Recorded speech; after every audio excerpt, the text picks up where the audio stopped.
I first experienced the beginnings of brain illness in 1990 during the summer of that year. It was right after my freshman year at Dartmouth College.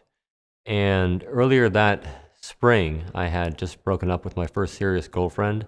I was trying to fall asleep one night that summer in my parents' home. That's when I had a psychotic break. I had that delusion that I lost part of me, and I kept hearing these subliminal voices saying things like, "You'll rot," and I interpreted that to mean I'll rot in hell if I, do something that I shouldn't do.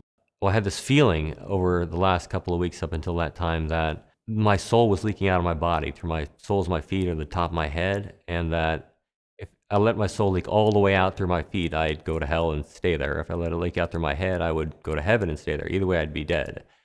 I had heard a couple of voices before that, kind of leading up to it. They would say things like "baby Brandon" and "mixed up kid," like these snippets of derogation, in my head. And my parents helped me find a good psychiatrist, which was somebody I trusted and liked. And he prescribed at first one medication that made me feel like there was thunder and lightning going on in my head. I didn't like that at all. There was one point when I was feeling very down during my first episode and the weeks that followed my first psychotic break.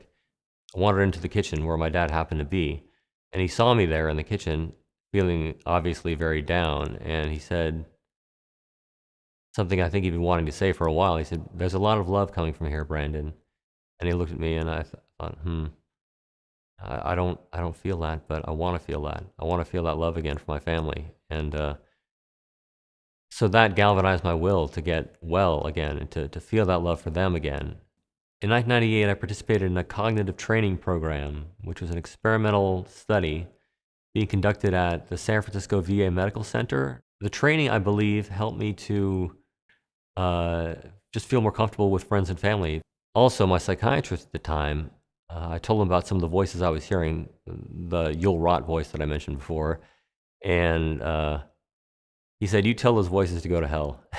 And that underscored for me that he cared about my well-being, and that was very encouraging. I would say to somebody whose loved one or friend is newly experiencing schizophrenia that deep down, that person is still there, that you remember and that you love. I often have people, when I explain to them that I have schizophrenia, and they don't know it yet, say, "Well, I couldn't tell you I had schizophrenia. You seem like just an average, everyday person." And I like to hear that. Yeah.